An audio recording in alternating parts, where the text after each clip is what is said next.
Movie lovers हमेशा से फिल्मों के बारे में कुछ ना कुछ नया जानने की इच्छा रखते हैं। फर्क नहीं पड़ता उसकी एज 15 है या 55, फर्क नहीं पड़ता वो आज की फिल्म है या साइलेंट फिल्म, बस उसे फिल्मों के बारे में जानकारियां इकट्ठा करने का पैशन रहता है। ऐसे ही मूवी लवर हमारे चैनल के सब्सक्राइबर्स हैं और ऐसे मूवी लवर्स के लिए ये वेब सीरीज है जिसका नाम है जुबली, और इसी पर आज की चर्चा रहेगी। जुबली वेब सीरीज की कहानी पार्टीशन से ठीक पहले की है, जब बॉम्बे फिल्म इंडस्ट्री में नए रेवोल्यूशंस हो रहे थे। रॉय टॉकीज प्रोडक्शन हाउस अपनी नई फिल्म के लिए सुपरस्टार की तलाश कर रहे थे। सुपरस्टार की तलाश से मतलब है कि उन्हें यकीन था कि वो जिस एक्टर को कास्ट करेंगे वो सुपरस्टार बनकर रहेगा। रॉय टॉकीज की ये खोज एक अच्छे एक्टर पर आकर रुकती भी है, लेकिन सर्कमस्टेंसेस ऐसे हो जाते हैं कि वो अपने एक नौकर को सड़क से उठाकर स्टार बना देते हैं। लेकिन कहानी इतनी ही नहीं है, ये तो शुरुआत मात्र है। फिर शुरू होती है उन किरदारों की फुल फ्लैश एंट्री जो कहीं ना कहीं उस नौकर के स्टार बनने के पीछे के षड्यंत्र के गवाह है, जो अगर उस सुपरस्टार की जिंदगी के पन्नों को सही ढंग से पलटना शुरू कर देते तो ये सारी स्टारडम हाथ से जा सकती थी। कुछ ऐसे राज थे जिन्हें रॉय टॉकीज के ओनर जानकर भी अनजान बने रहना चाहते थे।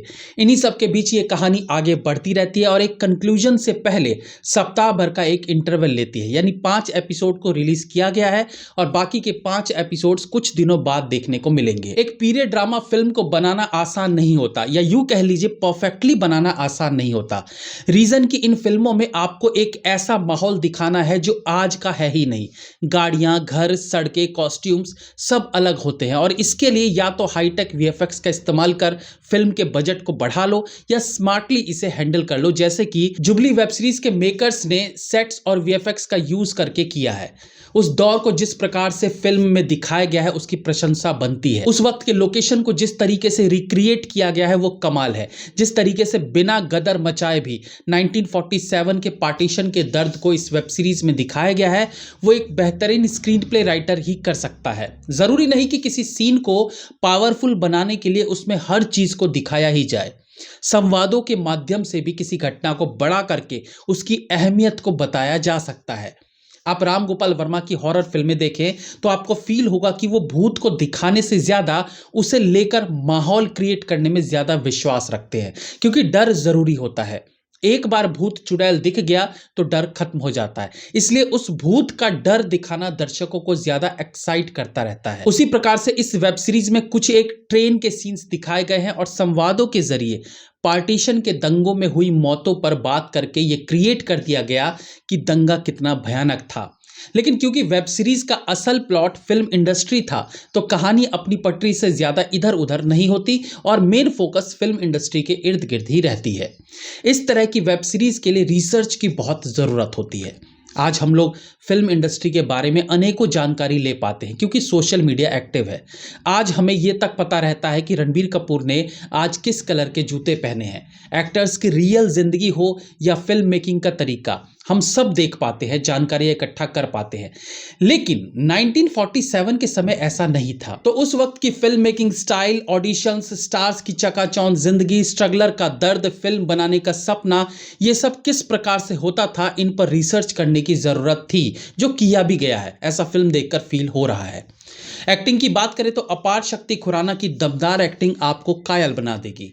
इस बार वो अपने फुल फॉर्म में नजर आए हैं। एक कमजोर से इंसान वाले कैरेक्टर से सुपरस्टार तक के सफर में जिस तरीके से उन्होंने अपनी बॉडी लैंग्वेज पर काम किया है, डायलॉग डिलीवरी पर काम किया है, अपनी आवाज के टोन पर काम किया है, वो बेहतरीन है। वेब सीरीज में एक ऑडिशन सीन है जहां अपार शक्ति 42 रीटेक करते हैं। जब आप पहले टेक से उनके रीटेक्स के शॉट्स देखेंगे तो आपको एहसास होगा फ्रस्ट्रेशन से कैसे डायलॉग्स के टोन में उतार और चढ़ाव आते हैं। पहले दूसरे टेक में डायलॉग का फ्लो कैसा रहता है और जैसे जैसे रीटेक होते हैं इस फ्लो में कैसे एग्रेशन, गुस्सा और फ्रस्ट्रेशन आने लगता है, जिसे अपार शक्ति ने बेहतरीन निभाया है। इसके अलावा भी जो ऑडिशन वो अपने मालिक को देते हैं वो सीन भी कमाल का है। अच्छा, इस सीन को करने के बाद अपार शक्ति जमीन पर ही लेटे रह जाते हैं और प्रसन्नजीत चैटर्जी उनकी तरफ देखकर पिक्चर्स को आग में डाल देते हैं। अपार शक्ति को जमीन पर लेटे देख मुझे लगा अब बैकग्राउंड में गाना चलेगा, वक्त ने किया क्या हंसी सितम। मतलब ये सारा माहौल ऐसा बनाया गया था मानो हम सचमुच कोई 1945 की फिल्म देख रहे हो। नो डाउट अपार शक्ति इस फिल्म पर छाए रहते हैं। रॉय टॉकीज के ओनर के किरदार में है प्रसन्नजीत चैटर्जी, जिनका काम भी बहुत अच्छा है, बट उनके कैरेक्टर को जिस प्रकार से शुरुआत में एक वोमनाइजर की तरह दिखाया गया था, उसे वेब सीरीज के लास्ट तक मेंटेन नहीं किया गया। और ये इसलिए खलता है कि शुरुआत में उन्हें वोमनाइजर दिखाने का मकसद था उनकी वाइफ के एक्स्ट्रा मैरिटल अफेयर को जस्टिफाई करना, कि जब पति ही दूसरी औरतों पर डोरे डालता है तो पत्नी भी ऐसा करे तो गलत क्यों है। इस बात को प्रूफ करने के बाद दोबारा प्रसन्नजीत को किसी भी महिला के साथ फ्लर्ट करते नहीं दिखाया गया, जिसके कारण उनका कैरेक्टर थोड़ा भटका सा लगता है। ऑफ कोर्स एक फिल्म मेकर के तौर पर उनको दिखाना था, लेकिन उनके कैरेक्टर का जो एक अभिन्न अंग था वोमेनाइजर, जिससे उनके किरदार की पहचान दिखाई गई है, वो एकदम से गायब हो जाने से मन में प्रश्न जरूर उठते हैं। एनीवेज फिल्म का तीसरा अट्रैक्शन है सिद्धांत गुप्ता एज जय खन्ना।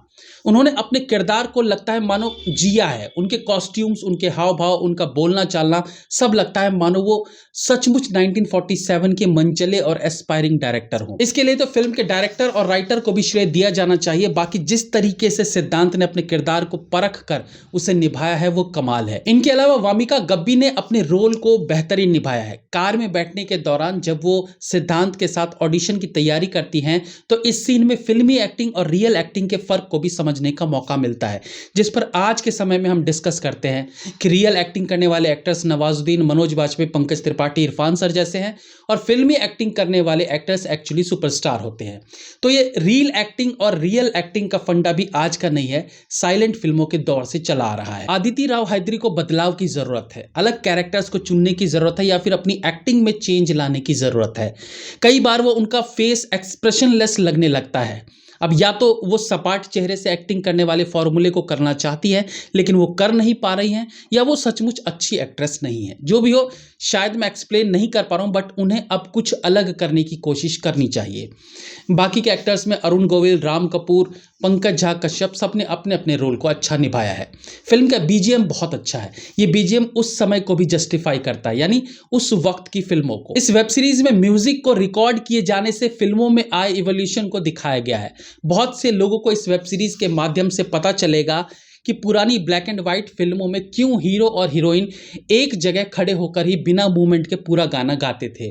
उसके पीछे का लॉजिक बताया गया है, क्योंकि वो सब लाइव म्यूजिक पर शूट करते थे। हालांकि फिल्म में ये बताया गया है कि शूट में हीरो हीरोइन गाने में एक जगह खड़े होकर ही शूट करते हैं, लेकिन वेब सीरीज में बाकी गानों में कैमरे का खूब मूवमेंट दिखाया गया है, जबकि ये कहानी उसी समय की है जब गानों में कैमरा मूव नहीं होता था। तो ये थोड़ा हास्यप्रद भी लगता है। हालांकि मेकर्स अपनी जगह ठीक है, उन्हें तो दर्शकों को फिल्म समझाना भी तो है, तो इसके लिए इतनी फ्रीडम तो बनती भी है।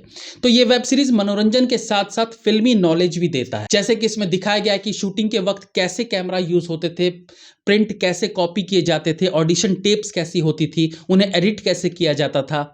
एक फिल्म लवर के पॉइंट ऑफ व्यू से मुझे काफ़ी कुछ जानने को मिला, और टेक्निकली भी फिल्म इंप्रेस करती है।